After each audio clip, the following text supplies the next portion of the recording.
Olá pessoal, sou o professor Jonildo, de Literatura da Central do Enem. Hoje nós vamos fazer nossa videoaula sobre o período colonial, que vai do século XVI ao século XVIII. Né? Bem, apresentação, né? A área de conhecimento, linguagens, códigos e suas tecnologias, componente curricular literatura, nome do professor Jonildo Lima, tema, conteúdo, período colonial. A gente começa pela matéria de referência do Enem. A geral, onde nós temos os eixos cognitivos comuns a todas as áreas de conhecimento. Primeiro item, dominar linguagem. Segundo item, compreender fenômenos. Terceiro item, enfrentar situações de problema. Quarto item, construir argumentação. E o quinto item, elaborar proposta. Essa é a matriz geral. Específica de linguagem. Matriz de referência em linguagens, códigos e suas tecnologias. Onde nós temos a competência de área 5 e 3 habilidades recorrentes na prova do Enem, que é a habilidade 15, a habilidade 16 e a habilidade 17.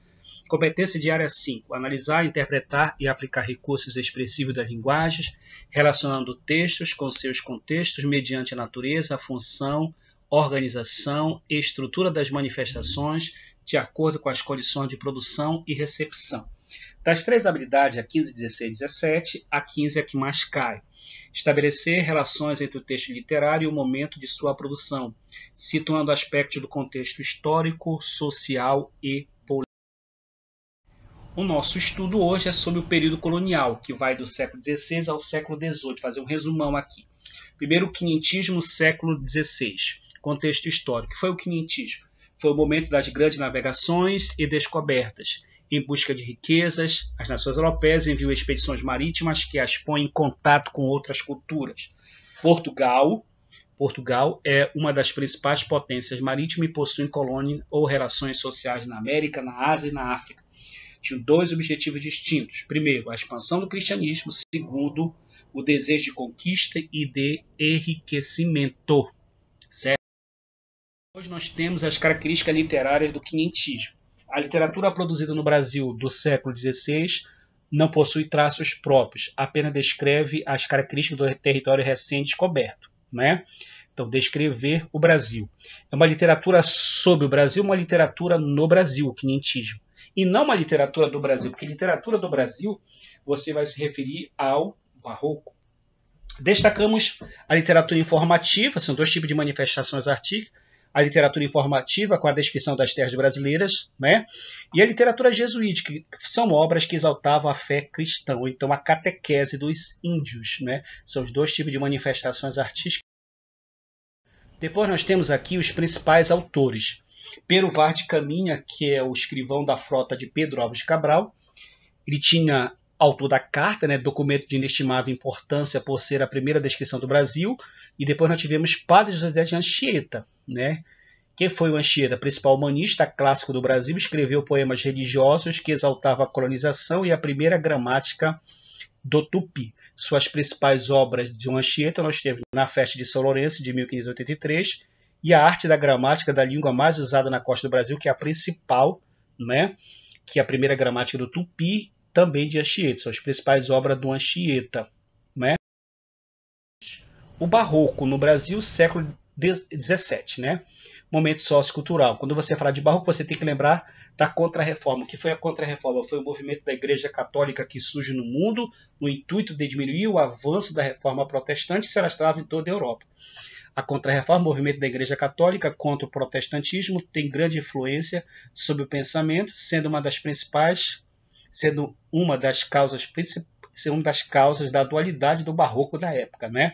Quais eram as principais características do barroco? Nós temos rebuscamento da forma, que é o gongorismo, rebuscamento do conteúdo, que é o conceptismo, tentativa de conciliação de opostos, tensão de racionalidade e emotividade, racionalidade, razão, emotividade, emoção, preferência por aspectos dinâmicos e dramáticos.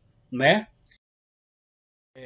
E os principais autores, nós temos Bento Teixeira Pinto, considerado o primeiro poeta brasileiro, Gregório de Matos Guerra, que é o principal difusor da sátira no Brasil, principal nome do barroco brasileiro, e até hoje objeto de polêmicas. Né?